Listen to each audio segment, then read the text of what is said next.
কামিকা একাদশীর ব্রতকথা মাহাত্ম্য। প্রাচীনকালে এক গ্রামে এক ঠাকুর থাকতেন। একদিন কোনো কারণে ওই ঠাকুরের সঙ্গে বেদ পাঠী ব্রাহ্মণের মধ্যে কথা কাটাকাটি হয়ে যায়। তর্ক বাড়াবাড়ির পর্যায়ে পৌঁছায় এবং ঠাকুরের হাতে ব্রাহ্মণের হত্যা হয়। ব্রাহ্মণের মৃত্যুর পর ব্রহ্মহত্যার ভয় ওই ঠাকুরকে চিন্তিত করে তোলে। ঠাকুরের সমস্ত অর্থ, সম্মান, সম্পত্তি, পুত্র পরিবার নষ্ট হয়ে যায়। এরপর ঋষিদের কাছ থেকে ব্রহ্মহত্যার পাপ থেকে মুক্তির উপায় জানতে চান তিনি। ঋষিরা তাকে শ্রাবণ মাসের কৃষ্ণপক্ষের কামিকা একাদশীর উপবাস করার পরামর্শ দেন। এরপর ওই একাদশীর উপবাস করে ব্রহ্মহত্যার পাপ থেকে মুক্তি পান ঠাকুর।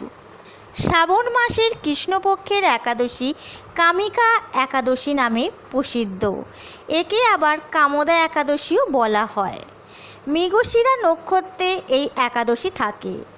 এই উপবাসের প্রভাবে ব্যক্তি অজান্তে করার সমস্ত পাপ থেকে মুক্ত হয়। এমনকি এই একাদশীর উপবাসের প্রভাবে ব্রহ্মহত্যার পাপ থেকেও মুক্ত পেয়ে যান এবং ধনসম্পদ যুক্ত হয়ে থাকেন। শ্রাবণ মাসের কামিকা একাদশীর বিশেষ গুরুত্ব রয়েছে। মনে করা হয় শ্রাবণের এই একাদশীর ব্রত পালন করলে সমস্ত দেবদেবতার পুজো করার সমান ফল লাভ করা যায়। যে জাতকরা কামিকা একাদশীর দিনে শ্রদ্ধা ভক্তিভরে বিষ্ণুর পূজা অর্চনা করে তারা পুণ্য লাভ করে। কোনো ব্যক্তি সারা বছর বিষ্ণুর পুজো করতে না পারলে এই কামিকা একাদশীর দিনে বিষ্ণুর পুজো করলে গঙ্গা স্নানের সমান ফল লাভ করে। এমনকি গোদানের সমান ফল পাওয়া যায় এই একাদশীর ব্রত করলে।